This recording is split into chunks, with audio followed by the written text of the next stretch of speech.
আগস্টে রাজনৈতিক পট পরিবর্তনের পর যখন সাবেক প্রধানমন্ত্রী শেখ হাসিনা সরকারের অনেক মন্ত্রী এমপি দেশ ছেড়ে পালিয়ে যান, তখন কেউ কেউ ছিলেন আড়ালে, নীরবে, ঘাপটি মেরে দেশের ভেতরেই।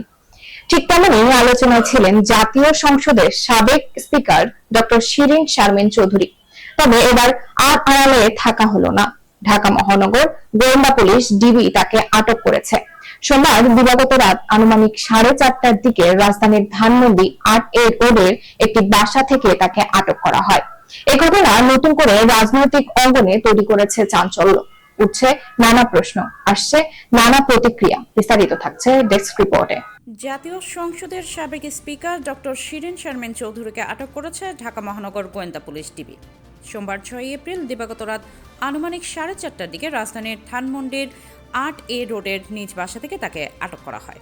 শিরীন শারমিন চৌধুরীকে কোনো মামলায় বা কী কারণে আটক করা হয়েছে সে বিষয়ে ডিবির পক্ষ থেকে কোনো আনুষ্ঠানিক বক্তব্য পাওয়া যায়নি। ডিবির পক্ষ থেকে জানানো হয়েছে, বিস্তারিত পরে জানানো হবে। এর আগে 2013 সালে 30 এপ্রিল স্পিকার নির্বাচিত হন শিরীন শারমিন। এরপর থেকে টানা তিনি এই দায়িত্বে ছিলেন। গত 7 জানুয়ারি বিএনপিবিহীন নির্বাচনে আওয়ামী লীগ জয়ী হয়ে সরকার গঠনের পর শিরীন শারমিন চৌধুরীকে আবার স্পিকার নির্বাচিত করা হয়। শিরীন শারমিন রংপুর 6 আসন থেকে নির্বাচিত হয়ে সংসদ সদস্য হয়েছিলেন। এরপর শেখ হাসিনা পতনের 27 দিনের মাথায় পদত্যাগ করেন তিনি।